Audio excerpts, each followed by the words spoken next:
Assalamualaikum warahmatullahi wabarakatuh. Selamat pagi anak-anakku semua. Semoga kita dalam keadaan sehat. Sebelum kita mulai pembelajaran, kita awali dengan membaca basmalah bersama. Bismillahirrahmanirrahim. Pada pagi hari ini kita akan belajar tema 1, subtema 1, pembelajaran 5 tentang ciri-ciri makhluk hidup. Adapun tujuan pembelajaran kali ini yaitu siswa dapat menuliskan informasi tentang ciri-ciri makhluk hidup. Yang kedua, siswa dapat menyebutkan arti penting bersyukur kepada Tuhan. Ketiga, siswa dapat menentukan hasil penjumlahan dengan teknik menyimpan. Yang keempat, siswa dapat menyelesaikan soal sehari-hari yang berkaitan dengan penjumlahan. Kemarin kamu sudah mempelajari tentang pertumbuhan manusia dipengaruhi oleh makanan dan juga kebiasaan berolahraga. Kita amati, perhatikan gambar berikut ini. Nah, di situ ada Edo, Udin, dan juga temannya itu sedang bermain pasir. Di situ bahkan ada yang memegang cacing. Nah, pada gambar kedua itu mereka setelah bermain akan makan. Nah, di situ Edo tidak cuci tangan, sedangkan teman lainnya cuci tangan. Nah, mereka pada gambar ketiga mereka makan makanan dengan lahap. Nah, dengan lahapnya, sedangkan gambar keempat Edo sakit. Nah, pada gambar tersebut kita akan membuat cerita berdasarkan gambar di samping. Nah, di situ gambar yang tadi Bu Guru ceritakan bahwa gambar 1 itu Edo dan teman-temannya sedang makan. Yang kedua, nah di situ coba ini adalah contoh. Nah, gambar 1 ini Udin, Beni, dan Edo sedang bermain bersama. Mereka bermain pasir. Nah, sedangkan gambar kedua, setelah bermain mereka makan. Sebelum makan, Beni mencuci tangan terlebih dahulu. Sedangkan Edo tidak mencuci tangannya dan langsung mengambil makanan dan memakannya. Sedangkan gambar 3 dan 4 bisa dijadikan satu.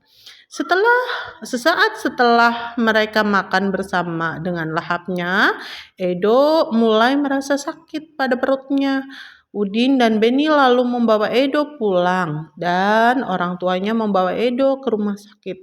Edo sakit perut karena tidak menjaga kebersihan tangannya sebelum makan. Nah, jadi ini penting sekali ya. Kalau mau makan kita itu harus mencuci tangan terlebih dahulu biar kuman-kumannya tidak masuk ke dalam perut kita. Nah, jadi ini ada aturan sebelum makan ya. Adapun aturannya kita lihat pada gambar ya. Makanan harus bersih dan sehat. Nah, itu yang utama. Makanannya itu harus bersih dan sehat. Tidak boleh makanan yang sembarangan. Ya. Makanan yang sehat ya, itu harus higienis ya, harus tertutup, tidak tidak mengandung pewarna makanan, tidak mengandung pemanis buatan, ya itu makanan sehat. Yang kedua adalah mencuci tangan sebelum makan. Nah, yang seperti tadi Edo lakukan itu makan sebelum mencuci tangan. Akhirnya Edo perutnya sakit. Nah, ini di sini bahwa mencuci tangan sebelum makan itu sangat penting sekali agar kotoran yang ada di tangan dan kuman-kuman itu tidak terbawa saat kita memegang makanan. Aturan ketiga yaitu berdoa sebelum makan ya. Nah, ini ada teks yang berjudul aturan sebelum makan. Pada paragraf pertama yaitu salah satu ciri makhluk hidup adalah tumbuh. Untuk bertumbuh, makhluk hidup perlu makanan dan air. Makanan yang baik untuk pertumbuhan adalah makanan yang bersih dan sehat. Pada paragraf kedua, kebersihan makanan juga akan mempengaruhi pertumbuhan. Jika makanan yang kita makan tidak bersih, kesehatan dan pertumbuhan kita akan terganggu. Nah, itu contohnya tadi Udin ya, karena tidak menjaga kebersihannya. Nah, paragraf ketiga, salah satu cara menjaga makanan agar tetap bersih adalah dengan menutup makanan. Hal ini perlu dilakukan agar makanan tidak dihinggapi lalat atau hewan lain. Makanan dapat menjadi tempat lalat bertelur dan menyebabkan makanan menjadi kotor. Nah, paragraf berikutnya adalah selain menjaga kebersihan, kita juga harus berdoa sebelum makan. Berdoa untuk berterima kasih atas karunia yang diberikan oleh Tuhan, diberikannya.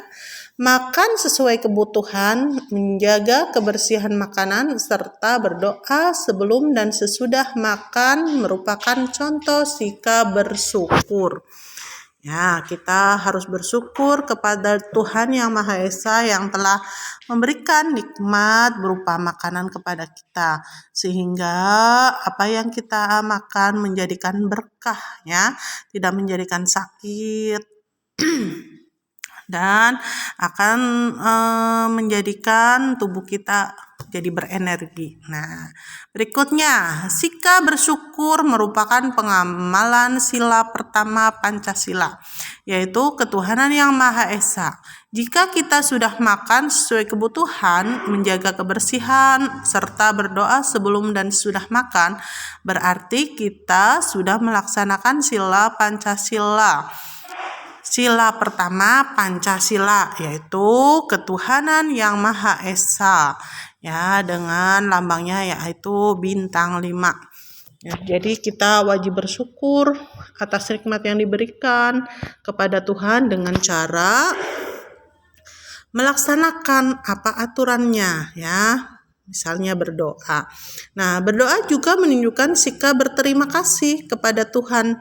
Selalu berdoa sebelum dan sesudah melakukan kegiatan juga merupakan contoh pengamalan sila pertama Pancasila. Ya, jadi kita selalu berterima kasih ya kepada Tuhan yang memberikan nikmatnya. Nah, yuk ada gambar. Nah, di situ ada gambar sebuah kandang sapi. Di situ sapinya dipelihara, terus diperah, terus diproses menjadikan susu kotak. Nah, susu kotak yang kita minum ternyata itu dari sebuah proses ya, di mana susu kotak itu. Nah, ini susu sapi adalah salah satu contoh makanan yang baik untuk kesehatan. Ya, ini ternyata baik sekali. Nah, beberapa perusahaan memproduksi susu sapi dalam bentuk kemasan kotak siap saji agar mudah dikonsumsi. Ya, seperti susu kotak yang ada di toko-toko ya atau warung-warung. Berikut adalah jumlah susu kemasan kotak yang dapat dihasilkan oleh beberapa perusahaan. Nah, di situ nomor 1 perusahaan A, jumlah susu kemasan yang dihasilkan per bulan adalah 1.200 kotak. Yang kedua, perusahaan B 300 kotak. Yang ketiga, perusahaan C 4.800 kotak. Yang keempat, perusahaan D 3.250 kotak. Yang kelima, perusahaan E 2.200 kotak. Nah, di situ kita akan belajar membandingkan jumlah produksi ya di situ. Nah, ini berdasarkan daftar tersebut selesaikan persoalan berikut ini. Ya, ini ada perusahaan A 1.200, perusahaan B 3.000. Nah, soal 1, manakah perusahaan yang menghasilkan susu kemasan kotak paling banyak setiap bulan? Nah, di situ kita dapat melihat pada kolom jumlah susu kemasan yang dihasilkan per bulan.